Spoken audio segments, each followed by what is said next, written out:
ask you what was man's problem with me.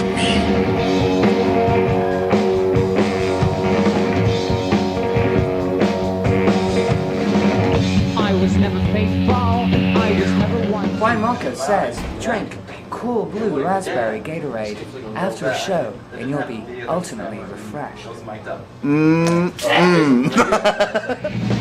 Well, here I am in West London, outside what used to be Townhouse Studios. Placebo continued to record black market music here in the spring of 2000. It took 9 months to make the record. It was a long recording process. I think at the time, it was the first time they'd experimented with electronics to the degree that they did on that record.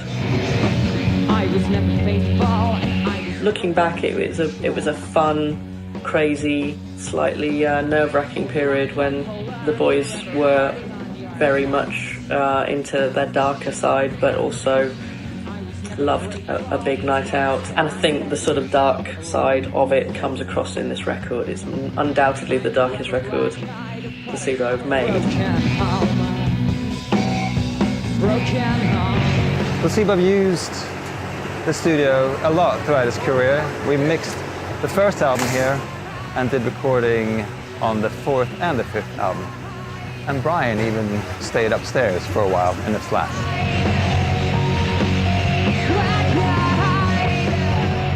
Justin Warfield came here to rap on Spite and Malice, and we also recorded Days Before You Came and Hemoglobin here.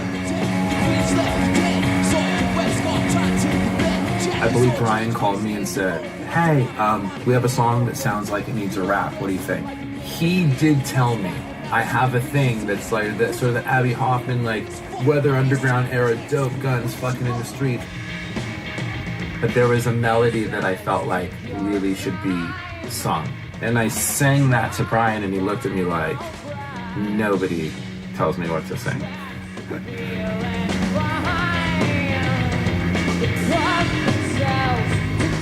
Justin appeared with the band at Reading Festival, which must have been 2000 or 2001, and did the performance live on stage with them, and that, I think, remains to this day the only performance of that song that the boys have done live.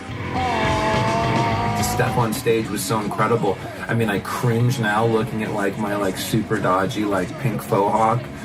I was like wearing a t-shirt and jeans and like didn't have anything to wear, and they were all glammed up, and I was in the trailer and they were like, you should put on something, and so I just took one of the steps, like leather jackets with a fur collar, and then jumped out on stage. The album came out in 2000, October 2000, and it went to #1 in France and Germany. It was our first #1 record in Germany, so we were the boys were very sort of ambitious, a little bit cocky, a little bit sort of, we'll stop at nothing, to get where we want to get to. And it worked.